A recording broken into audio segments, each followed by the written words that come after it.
Merci de votre confiance sans cesse renouvelée sur ProConcept Média, votre chaîne internet qui vous offre les informations fiables.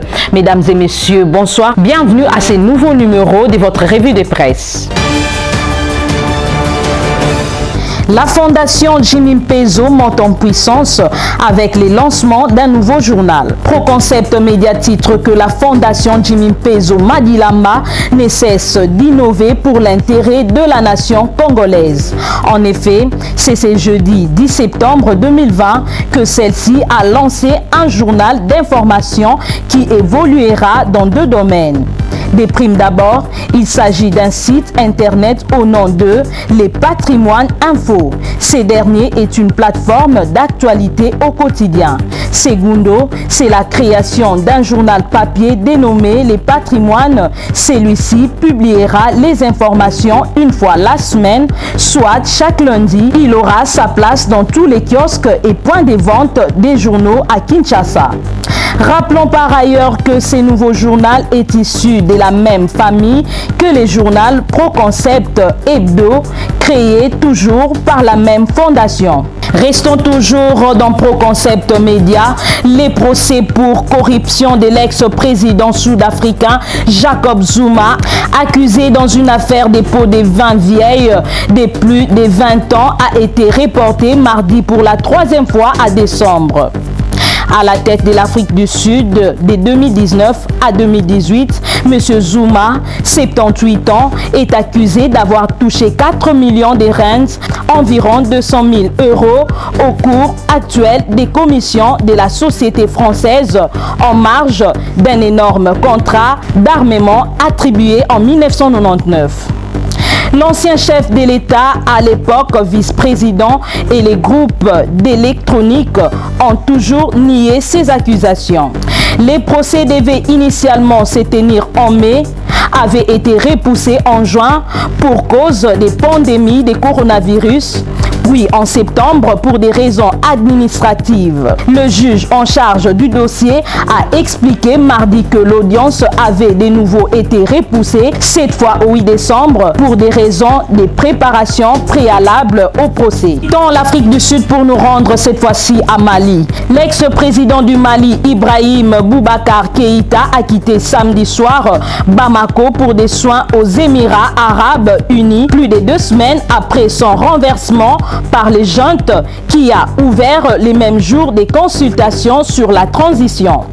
Monsieur Keïta dit Ibeka a quitté par vol spécial Bamako pour Abu Dhabi pour des soins médicaux, a dit à l'AFP une source aéroportuaire. La famille de l'ex-président a confirmé, indiquant qu'il a été autorisé à partir avec 2 personnes à Abu Dhabi. Tournons en République démocratique du Congo. Le Sénat, le retrait de la MONUSCO acté. Président du Sénat, Alexis Tambwe Mwamba et Leila Zerougui, représentante du secrétaire général de l'ONU en République démocratique du Congo, ont abordé mercredi 9 septembre 2020 les points relatifs au renouvellement du mandat et des stratégies conjointes du retrait de la MONUSCO.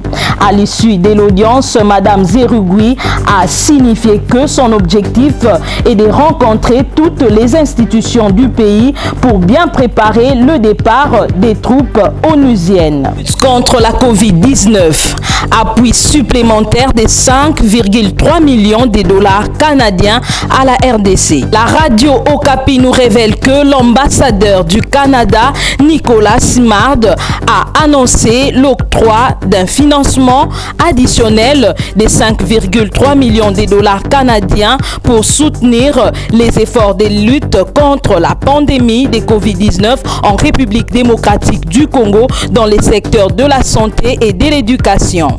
Ces fonds appuieront 3 projets mis en œuvre par l'UNICEF, les centres de coopération internationale en santé et développement et War Child Canada en collaboration avec les parlementaires congolais, indique un communiqué du gouvernement du Canada qui précise que l'investissement du Canada dans ces programmes est conforme à son approche féministe de l'aide internationale car cette pandémie est exacerber les inégalités, inverser les gains en matière de développement.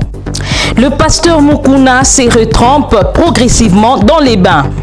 C'est un exercice de reprise progressive des appels auxquels les pasteurs Mukuna s'astreint désormais après un séjour à la geôle de près de 3 mois.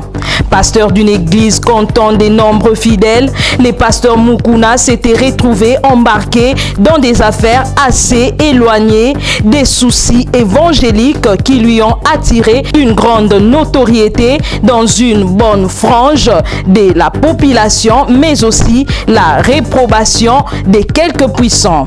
Sa campagne contre le président sortant Joseph Kabila Kabange avait surpris tous les Congolais qui les savaient proches de lui. À plusieurs reprises, en effet, durant le règne de Joseph Kabila, il avait été surpris que ce soir, dans ses prêches ou dans ses exhortations, en train d'enjoindre les compatriotes à obéir aux autorités établies et à s'abstenir de la contestation. Affaire Fayulu Ngoy. Le général Kassongo serait-il en train de corriger une bourde des organes de la justice? Prospérité Online nous révèle que tout Kinshasa attendait avec impatience que les contenus de l'entrevue souhaitée par les organes de la justice avec les 2 citoyens cités plus haut soient livrés au public. Le parti de M. Fayulu avait même rameuté ses troupes pour accompagner son leader à répondre à cette invitation de la justice pour les moins insolites. En effet, M. Fayulu et M.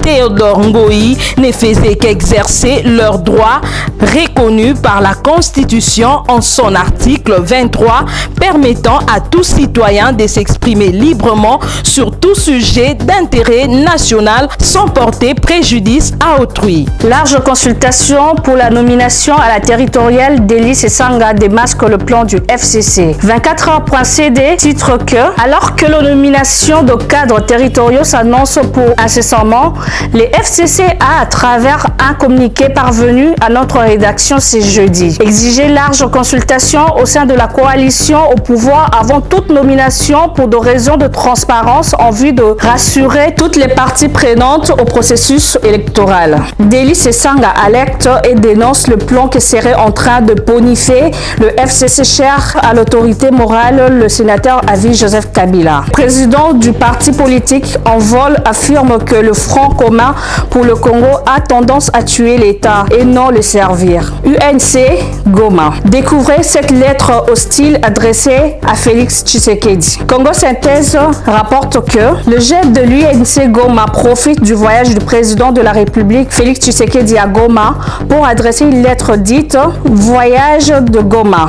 Lettre ouverte au président Tshisekedi. Au début de cette lettre, les auteurs montrent au président de la République qu'il n'est pas le bienvenu à Goma. De prime abord, Monsieur le Président, nous vous disons que les enfants de Goma, nous ne vous souhaitons pas le bienvenu. Le jeune de l'UNC Goma montre au président Félix Tshisekedi que les élections de 2018 ont été gagnées en Dio et ça vaut la peine qu'il soit à Goma sans son allié Kamere. Avant de revenir sur l'affaire Kamere, qui est sous verrou à Kinshasa pour le détournement de derniers publics.